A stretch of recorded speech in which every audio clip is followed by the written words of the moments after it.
Bienvenue pour cette nouvelle exploration. Aujourd'hui, on plonge dans un lien souvent un peu sous-estimé, mais qui est fondamental pour notre bien-être. Oui, celui entre la qualité de nos nuits et la régularité de notre transit intestinal. Exactement. On sait que le sommeil, ça répare le cerveau, ça régule l'humeur, mais son rôle vraiment crucial dans les profondeurs de notre système digestif, là, c'est moins connu. Tout à fait, c'est un peu la face cachée du sommeil, si on veut. C'est ça. Alors, pour éclaircir ce sujet, on s'appuie sur pas mal d'études scientifiques assez récentes, publiées dans des journaux reconnus. Oui, l'idée, c'est pas juste de dire il y a un lien, mais de comprendre comment nos cycles de sommeil façonnent notre digestion. Et surtout, quelles sont les conséquences réelles, mesurables, quand ce sommeil vient à manquer de façon chronique, hein. Voilà. Le manque de sommeil ponctuel, bon, c'est une chose, mais quand ça s'installe. C'est là que ça devient intéressant. Du coup, la question qui nous guide aujourd'hui, elle est double en quelque sorte. D'abord, pourquoi notre intestin semble passer en mode veille pendant la nuit? Cette mise au repos physiologique. Et ensuite, comment un manque de sommeil persistant peut vraiment gripper cette belle mécanique interne? On a parfois cette sensation que tout fonctionne au ralenti à l'intérieur. C'est exactement ça qu'on va essayer de décortiquer ensemble. Parfait. Commençons par la base alors. Que se passe-t-il normalement dans nos intestins pendant une nuit de sommeil? Disons, normale et réparatrice. Oui, c'est le point de départ logique. Il faut comprendre le fonctionnement de base pour voir l'impact d'une perturbation, et les recherches, elles confirment bien ce qu'on pouvait intuiter. C'est-à-dire? Bon, pendant le sommeil, notre système digestif, il ralentit consciemment son activité. C'est un phénomène physiologique et généralisé. Concrètement, ça veut dire quoi? Ralenti, les muscles se reposent? En gros, oui. Les contractions musculaires qui font avancer les aliments, les déchets, ce qu'on appelle la motilité gastro-intestinale, eh bien, elles diminuent en fréquence et en intensité. D'accord. Et ça concerne tout, l'estomac, l'intestin grêle et le côlon. C'est surtout net pendant les phases de sommeil profond, le sommeil lent profond. Ah oui. Oui, des études l'ont bien montré avec des techniques assez pointues, comme des petites capsules qu'on avale pour suivre l'activité de l'intérieur. L'amplitude des contractions de l'estomac, par exemple, chute bien. Donc une sorte de pause programmée pour tout le système digestif la nuit. C'est ça. C'est exactement ça. Et le côlon, en particulier, il suit un rythme circadien très marqué. Son activité est vraiment réduite la nuit. Ça a été mesuré, ce ralentissement? Oui, oui, des travaux ont utilisé des marqueurs, des petites résines, pour suivre la progression dans le côlon. Et c'est objectif. Le transit est plus lent la nuit que le jour. Logique, finalement. Et il y a aussi une phase de nettoyeur de l'intestin, le complexe moteur migrant, dont une partie importante est quasi absente la nuit. C'est comme si l'intestin se mettait en mode économie d'énergie et entretien minimum. D'accord. Et le fait que beaucoup de personnes ressentent le besoin d'aller à la selle, juste après le réveil, c'est lié à ça, hein? Tout à fait.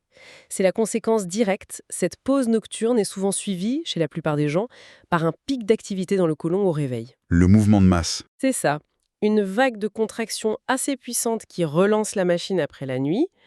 Et en même temps, pendant la nuit, le corps est bien fait. Des mécanismes assurent la continence, la pression est maintenue au niveau du canal anal. Pour éviter les accidents nocturnes. Voilà, repos, mais sécurité. Je vois. Donc, pour résumer cette première partie, ce ralentissement la nuit, c'est pas un bug. C'est normal, c'est programmé. C'est notre horloge biologique qui synchronise tout ça avec le cycle veille-sommeil. C'est un point essentiel. Cette synchronisation, elle est vitale. C'est une adaptation physiologique, ça permet au système digestif de participer au repos général et au processus de réparation nocturne du corps. Bien, cette base est claire. Maintenant, attaquons le cœur du problème soulevé par nos sources. Que se passe-t-il quand cette belle mécanique est déréglée? Quand on manque de sommeil de façon chronique, quand les nuits courtes s'accumulent, semaine après semaine. Alors là, oui, l'équilibre est rompu. Et les études documentent des conséquences multiples et parfois assez surprenantes. Ce manque de sommeil répété, c'est vraiment comme un grain de sable dans l'engrenage digestif. Le lien le plus évident, qu'on entend souvent, c'est avec la constipation. C'est confirmé par la science. Oui, c'est un des liens les mieux établis, notamment par les études épidémiologiques sur de grandes populations. Une étude assez large, publiée en 2022, a montré qu'une durée de sommeil habituellement courte augmente le risque de constipation. Chez tout le monde. Alors, dans cette étude précise, c'était particulièrement net chez les hommes. Ah, intéressant. Et chez les femmes? Chez les femmes, c'était un peu différent et assez curieux. C'est une durée de sommeil excessive, donc trop longue, qui était associée à un risque accru de constipation. Trop dormir serait mauvais aussi. C'est contre-intuitif, ça. Oui, c'est surprenant. Ça suggère qu'il y a peut-être une durée de sommeil optimale pour l'intestin et que s'en écarter, dans un sens ou dans l'autre, peut perturber le transit. Et peut-être que cette fenêtre optimale varie un peu selon le sexe. Et on sait pourquoi trop dormir pourrait causer ça chez les femmes? Des pistes? L'étude ne donne pas d'explication ferme, mais ça pourrait être lié à des facteurs hormonaux, métaboliques, ou même des comportements différents associés à un sommeil très long. C'est une piste à creuser. D'accord. Mais le message principal, c'est qu'un sommeil déréglé, trop court ou même trop long, ça peut coincer au niveau du transit. Exactement. Et ça ne s'arrête pas aux risques statistiques, il y a des changements physiologiques, concrets, mesurables. C'est-à-dire, qu'est-ce qui se passe vraiment dans le corps? Une autre étude, sortie aussi en 2022, montre que le manque de sommeil peut altérer directement le fonctionnement de la partie terminale de l'intestin. Le rectum, la zone d'évacuation? Oui, concrètement, ça affecte deux choses. La sensibilité du rectum, la capacité à bien sentir le besoin d'évacuer, et l'équilibre du système nerveux autonome. Celui qui contrôle les muscles pour la continence et l'évacuation. Précisément. C'est comme si les lignes de communication entre l'intestin et le cerveau étaient un peu brouillées par le manque de sommeil. Du coup, l'évacuation devient moins efficace. D'accord, donc le contrôle musculaire et la sensation sont touchés, mais les sources suggèrent que ça va encore plus loin, non? Jusqu'aux bactéries qui vivent en nous? Notre microbiote? Ah oui, le microbiote intestinal, c'est vraiment un domaine de recherche en pleine effervescence et les liens avec le sommeil sont fascinants. Plusieurs études récentes convergent. Le manque chronique de sommeil, ça tape dur sur notre microbiote. Ça tape dur, c'est-à-dire? Bah, imaginez l'intestin comme un écosystème, une forêt tropicale pleine de diversité. Le manque de sommeil agit un peu comme une pollution chronique. Ça réduit cette diversité.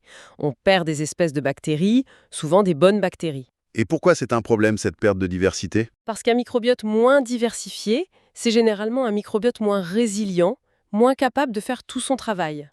Et ce n'est pas tout.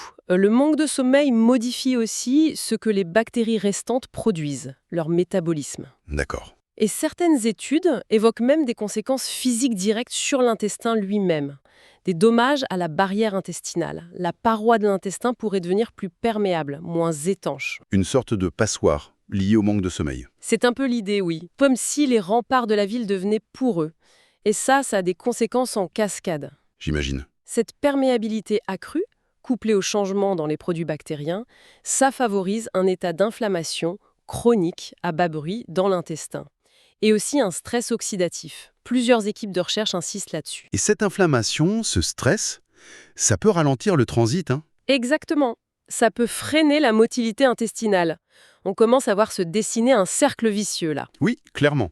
Manque de sommeil, microbiote perturbé, inflammation, barrière abîmée, transit ralenti. Et un transit ralenti peut lui-même affecter le microbiote et potentiellement la qualité du sommeil en retour. C'est bidirectionnel. Waouh. En plus, ces changements peuvent toucher la production de molécules super importantes par nos bactéries, comme la sérotonine ou le GABA.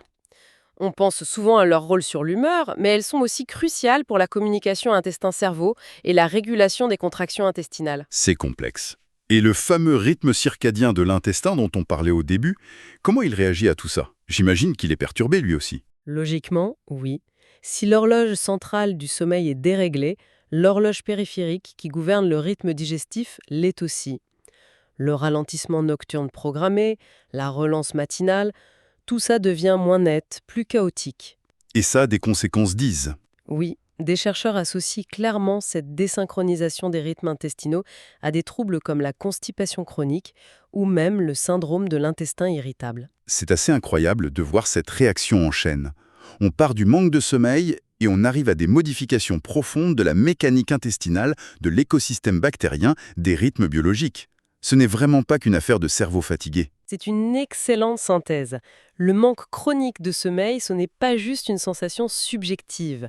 Ça induit des changements physiologiques bien réels, objectifs mesurables, dans l'environnement et le fonctionnement de notre intestin.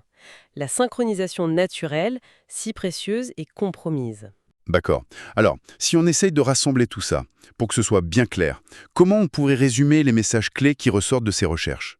Le mode d'emploi de cette connexion sommeil-transit, en quelque sorte. Oui, on peut essayer de structurer ça autour des questions essentielles. Allons-y. Le quoi? Qu'est-ce qui se passe concrètement? Le manque chronique de sommeil augmente le risque de constipation, ça c'est clair, mais ça fait plus. Ça perturbe la sensibilité et le contrôle de la zone d'évacuation et ça altère la motilité globale de l'intestin. Les mécanismes principaux identifiés, c'est la dysbiose, le déséquilibre du microbiote, et l'inflammation intestinale qui en découle. D'accord. Le comment on le sait tout ça? Grâce à un faisceau de preuves qui viennent de différentes méthodes.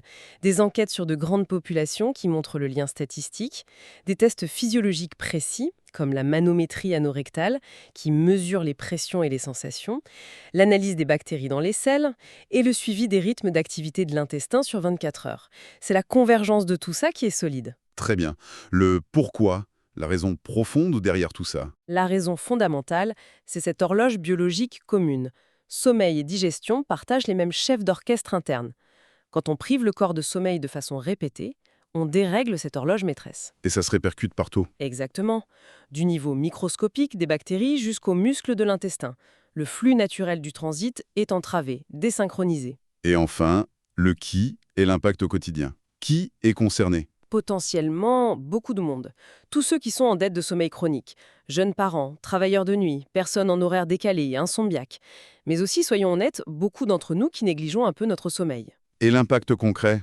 Ça peut être très désagréable au quotidien. Cette sensation de ballonnement, de lourdeur, un transit irrégulier, parfois douloureux, un inconfort diffus. Les sources parlent de ce point interne, d'un rythme brisé, d'un silence intestinal anormal. Ce n'est pas juste une petite gêne, ça peut vraiment miner la qualité de vie. Oui, ça parle à beaucoup de gens, je pense. C'est très clair et ça montre bien cette interconnexion profonde. D'ailleurs, les sources évoquent quelques pistes pour agir, non? Probiotiques, alimentation, exercice. Oui, logiquement, si le microbiote est touché, on pense à le rééquilibrer. Donc les probiotiques, les prébiotiques, adapter son alimentation, l'exercice physique, qui a aussi un impact, ce sont des pistes explorées.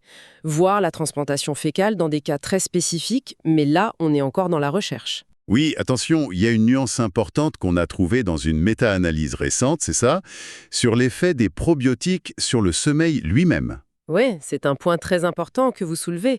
Cette méta-analyse a regardé si prendre des probiotiques ou prébiotiques améliorait le sommeil. Et les résultats sont plutôt décevants pour l'instant. Globalement, pas d'amélioration significative trouvée avec les interventions actuelles. Qu'est-ce que ça nous dit, ça? Ça montre bien la complexité de cet axe intestin-sommeil-cerveau. Il est bidirectionnel. Le sommeil agit sur l'intestin, mais l'état de l'intestin agit aussi sur le sommeil et le cerveau. Agir sur un seul bout de la chaîne, comme le microbiote, ça ne suffit pas toujours si la cause première, par exemple le manque de sommeil, n'est pas corrigée. Il faut une approche globale. Voilà. Et ça souligne qu'on a besoin de plus de recherches pour savoir qui pourrait bénéficier de quoi. Mais même sans solution miracle pour l'instant, juste comprendre la force de ce lien, c'est déjà une étape énorme. Absolument. Alors, si on devait garder une idée forte, un message clé de toute cette exploration, pour moi, c'est que le sommeil, ce n'est vraiment pas juste une pause passive. C'est un régulateur actif, essentiel, du tempo de notre digestion. Oui. Et le négliger de façon chronique, ça peut littéralement mettre un frein à notre transit, créer de l'inconfort au quotidien et perturber tout notre écosystème antérieur. Ce qui veut dire qu'il faut vraiment penser au sommeil quand on a des problèmes digestifs chroniques, comme la constipation. Exactement. Intégrer la question des habitudes de sommeil dans l'évaluation. Et inversement, d'ailleurs, des problèmes digestifs qui persistent devraient nous faire nous interroger sur notre sommeil. C'est systémique. Le sommeil, un pilier de la santé digestive au même titre que l'alimentation ou l'activité physique. C'est ça, on ne peut plus l'ignorer. Et pour finir, une petite piste de réflexion basée sur tout ce qu'on vient de dire. Vu l'impact profond, documenté du manque de sommeil sur les rythmes intestinaux, sur le microbiote, est-ce qu'on ne devrait pas envisager l'optimisation de l'hygiène de sommeil, dormir assez, dormir bien, comme une stratégie de première ligne? Une stratégie non médicamenteuse. Oui, pour gérer certains troubles digestifs chroniques, peut-être même avant de se tourner vers des traitements qui ciblent uniquement l'intestin lui-même. C'est une excellente question. Une approche qui prendrait en compte la cause profonde, la désynchronisation. Voilà une question qui mérite, je crois, d'être sérieusement explorée. On laisse ça à la réflexion.